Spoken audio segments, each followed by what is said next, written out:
নমস্কার বন্ধুরা, বাঙালি রান্নাঘরে আপনাদের সবাইকে স্বাগত জানিয়ে আজকে রান্নাবান্না আমি আবার শুরু করছি।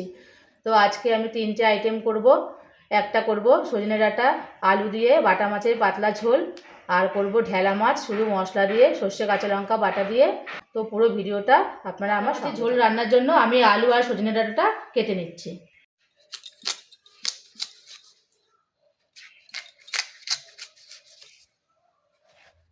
আলুগুলো আমি খুব বেশি একটা মোটা করব না, কেননা মাছগুলো ছোট ছোট আর বাটা মাছ ছোটো ছোটোই খেতে ভালো লাগে, তাই আলুগুলো আমি ঠিক ওইভাবে সরু সরু করে কেটে নেব।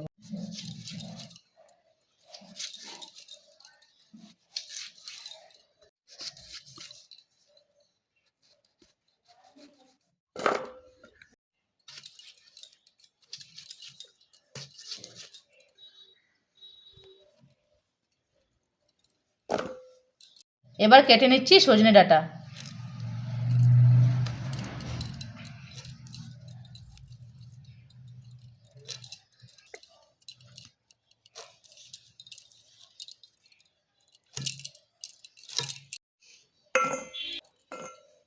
তো বন্ধুরা, এই সাইজে বাটা মাছটা আজকে নিয়ে এসেছি। আমি এই মাছটাকে আমি ভালো করে কেটে ধুয়ে নিয়েছি। তো এই মাছটাই বেশি খেতে ভালো লাগে, কেননা বড় বাটা মাছে বেশি টেস্ট পাওয়া যায় না। তো চলুন মাছগুলোকে আমি এবার ভেজে নিই। তো বন্ধুরা, মাছ ভাজার জন্য আমি কড়াইটা বসিয়ে দিয়েছি। এবার আমি কড়াইতে তেলটা দিয়ে দিচ্ছি। মাছে এবার আমি লবণ আর হলুদটা মাখিয়ে নেব।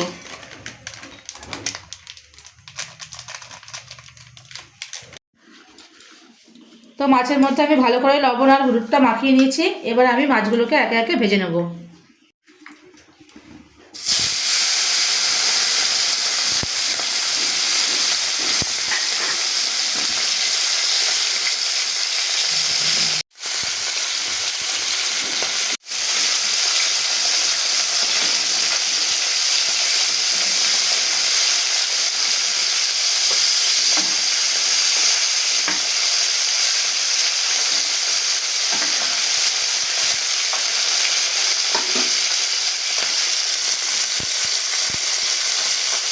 তো মাছের এক পিঠ আমার খুব ভালোভাবে ভাজা হয়ে গেছে। এবার আমি মাছগুলোকে উল্টে দিয়ে অন্য পিঠ ঠিক একইভাবে আমি ভেজে নেব।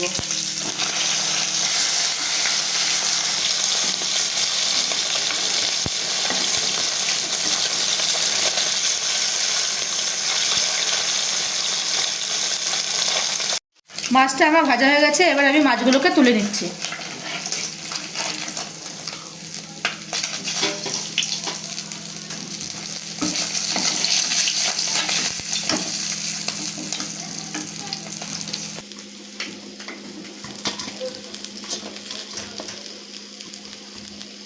মাছের জন্য মশলা নিয়ে নিয়েছি আমি কিছুটা গোটা জিরে, গোটা ধনে আর পেকে যাওয়া কাঁচা লঙ্কা। তো বন্ধুরা, মাছগুলো আমার সব ভাজা হয়ে গেছে। এবার আমি কড়াতে তেলের মধ্যে ফোড়ন দিয়ে দেবো। তেলের মধ্যে দিয়ে দিচ্ছি জিরে ফোড়ন।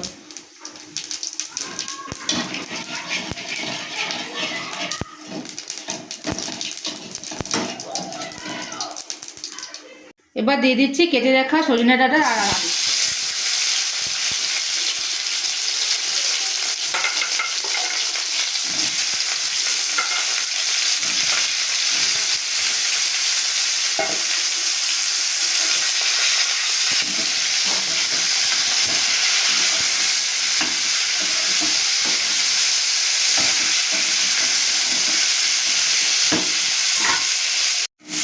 তো সজনে ডাঁটা আলুটা আমার কিছুটা ভাজা হয়ে এসছে। এবার আমি বেটে রাখা মশলাটা আলুর মধ্যে দিয়ে দিচ্ছি।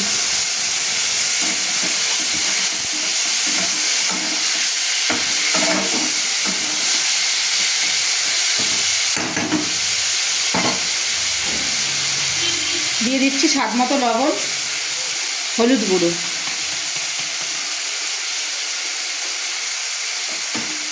এবার এটাকে আমি খুব ভালোভাবে কষাবো। কষিয়ে তারপর আমি পরিমাণ মতন জল দিয়ে দেবো।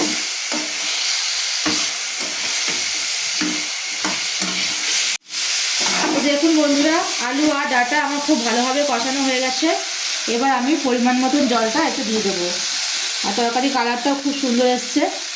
এবার আমি জলটা দিয়ে দিচ্ছি।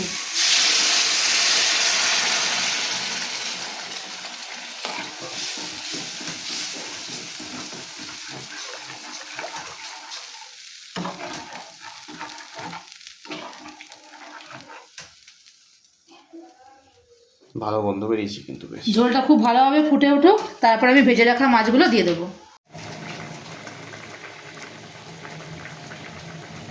ঝোলটা খুব ভালোভাবে ফুটে গেছে, এবার আমি ভেজে রাখা মাছগুলো ঝোলের মধ্যে দিয়ে দেবো।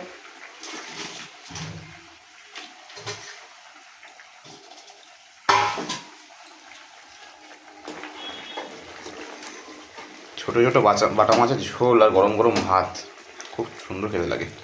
একটু ধনে পাতা দিয়ে দেবো, সেন্টই আলাদা হয়, এছাড়া কিছু হয় না। এই মাছের টেস্টও খুব আলাদা।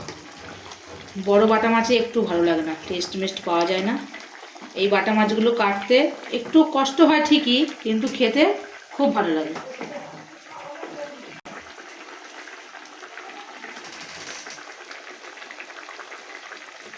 বাটা মাছের ঝোলটা আমার পুরো রেডি হয়ে গেছে।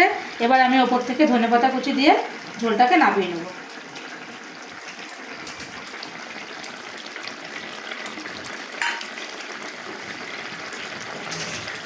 ঝোলটা এবার আমি নামিয়ে নিচ্ছি।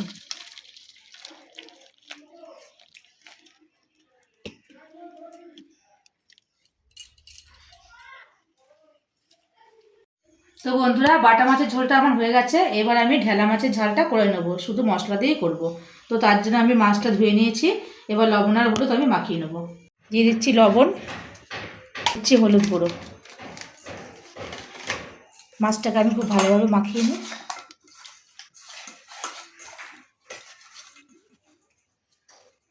তো ঢেলা মাছটা ভাজার জন্য আমি কড়াতে তেলটা দিয়ে দেবো।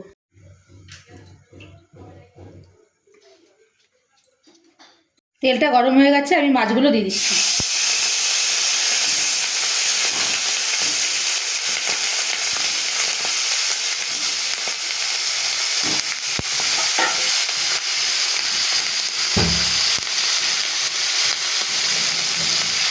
মাছের এক পিঠ আমার ভাজা হয়ে গেছে, এবার আমি মাছগুলোকে উল্টে অন্য পিঠ এইভাবে ভেজে নেব।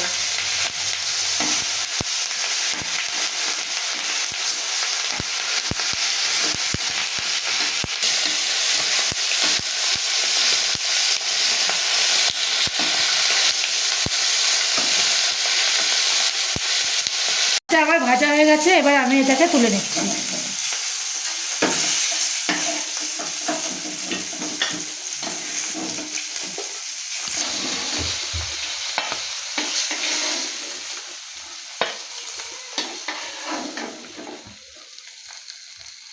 তেলের মধ্যে দিয়ে দিচ্ছি কালো জিরে ফোড়ন। তো ঢেলা মাছের জন্য আমি নিয়ে নিয়েছি এখানে কিছুটা সর্ষে আর কাঁচা লঙ্কা। তেলের মধ্যে দিয়ে দিচ্ছি সর্ষে কাঁচা লঙ্কা বাটা।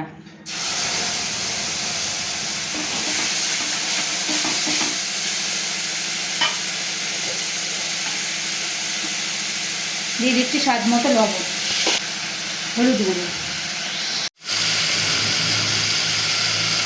মশলাটা কষানো হয়ে গেছে, এবার আমি জলটা দিয়ে দিচ্ছি।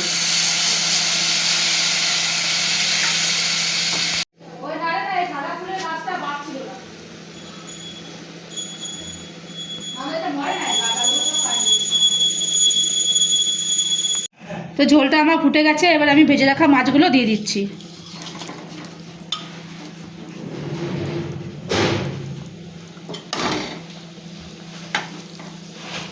ঢেলা মাছের ঝালটা আমার হয়ে গেছে, আমি ধনেপাতা কুচি দিয়ে মাছটাকে নামিয়ে নেব।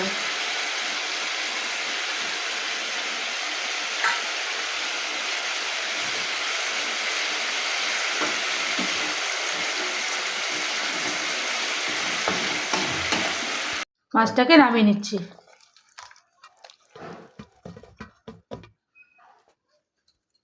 তো বন্ধুরা, রান্নাবান্না তো আজকে আমার সব কমপ্লিট হয়ে গেল। তো আজকের রেসিপি দুটো যদি আপনাদের ভালো লেগে থাকে, আপনারা বাড়িতে ট্রাই করে দেখবেন, আশা করছি ভালোই লাগবে। আর যারা আমার ভিডিওগুলো ইউটিউব থেকে দেখছেন, তারা আমার চ্যানেলটিকে লাইক, কমেন্ট, শেয়ার এবং সাবস্ক্রাইব করে আমার পাশে থাকবেন। আর যারা ফেসবুক থেকে দেখছেন, তারা আমার চ্যানেলটিকে ফলো করে আমার সঙ্গে থাকবেন। ধন্যবাদ।